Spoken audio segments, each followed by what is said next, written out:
This is one of my personal favourite patterns. I love the fabric choices that you can make and the fact that you've got decorative cross stitch to make it different, give a new texture. It gives a new twist to a classic. Also, the subtle patchwork style is very pleasing and relatively easy to achieve. It's Simplicity 1633 and I'm going to make View B the striped cushion. The first step is to get the pattern instruction sheet out and take a look and see what pieces you need. All of the pieces are numbered and listed so that you can see. You look at the view you're going to make. This time I'm making View B, a 20-inch cushion, and I will need all of the pieces that have View B next to them. So I have ringed the layout I'm going to follow. The first step is to cut out the pattern pieces that you need. So I need 1, 3, 4, 5, 6, 7. And I'm going to cut them on a single layer of fabric as it shows here on the pattern sheet. And it also shows me the directional arrows which will be on the tissue pieces and they have to be parallel to the selvage. This is important for two reasons. Generally because it makes sure you cut on the straight of grain so there's no unwanted stretch.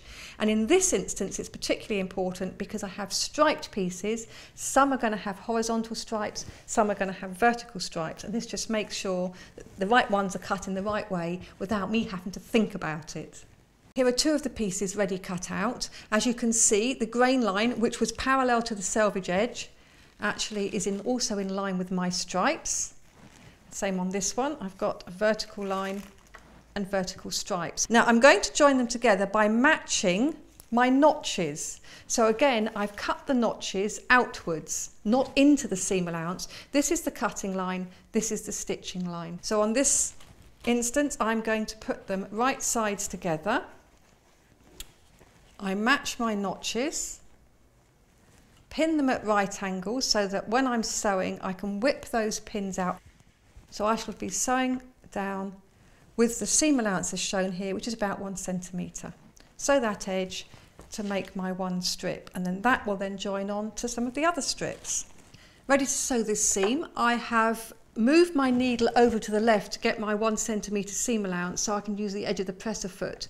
Alternatively, of course, I could have used the markings on the throat plate here.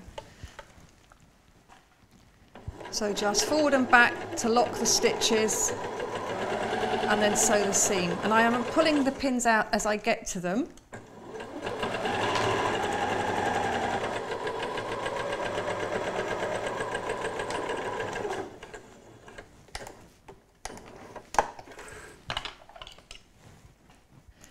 And now I need to press that seam open.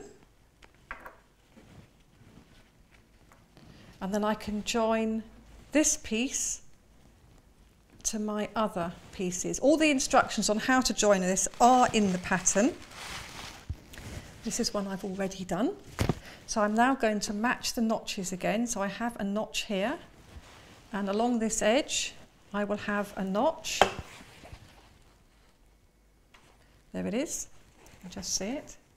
So the idea is that those notches should match up, and then I will have my stripes and my pieces all joining together nicely. So it's a case of joining all of these pieces together, following the instructions as to which piece to join first.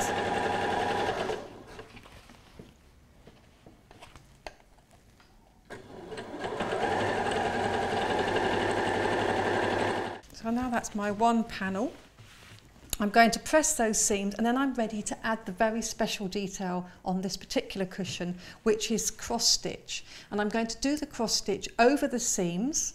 I'm going to show you how to do it very quickly rather than stitch by stitch. And I'm going to use a white thread. Of course, you could use a coloured thread as well. So I'll show you how that looks. So just a real contrast to make it a real splash of colour that could perhaps pick out some tone in your decor. But the first thing to do is to press those seams, and you should always press a seam before you stitch over it again. I'm now going to do the cross stitch, and I'm going to do it very quickly in rows as opposed to each stitch as a cross.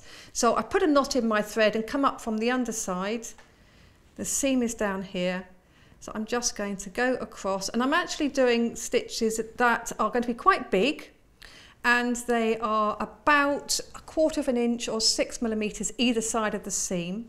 So I've gone from the top left down to the bottom right, straight across to the left again, pull that through, and go down again. And so I'm just going to start off with a series of diagonal lines, and I keep on going down. And you can do all of the seams, some of the seams. You can do this in a thread colour like I have done here, which is a white to pick up the white stripe, or of course you can do it in a contrast colour. If you're not working with a nice striped fabric like this, you could of course draw lines either side of the seam so that you can follow a nice neat line and try and keep those crosses nice and even.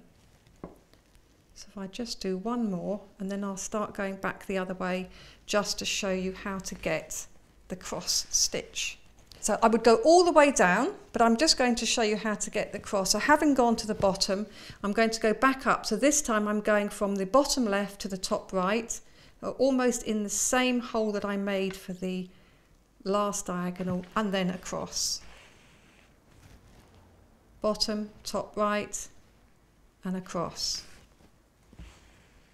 So as I'm pulling it through, I'm trying not to pull it too tight. So every now and then I'm patterning it. Now I'm using embroidery floss, and I'm using the 6 strands. In the pattern it says to use 3 strands, so you could use it finer, or if you don't want to use the stranded thread like this, you could actually use a crochet cotton. So it's quite a nice thick cotton to make them really stand out. So I've done a couple of examples of cross stitching. Here I've used the white, so it picks up the white in the cushion.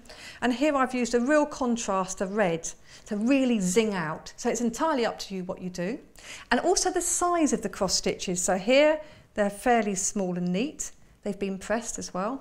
Or on the white again, you can see they're bigger. So again, you decide, that's up to you. It's the beauty of making your own things.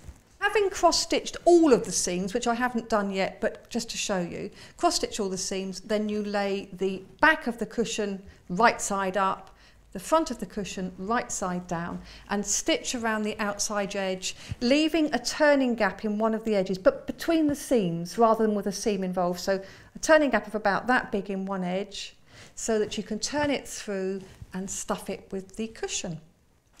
Cushion pad is now inside, so the last thing to do is to slip stitch the opening closed, and then it keeps that permanently closed. It's a lovely quick cushion cover to make, and some of it can be done sitting in front of the television or indeed in the garden. Go along just a couple of millimeters and bring it back to the front edge, slipping the needle along the fold and bringing it back to the other side. And then doing the same. Go along just a couple of millimeters and bring it back to the front edge.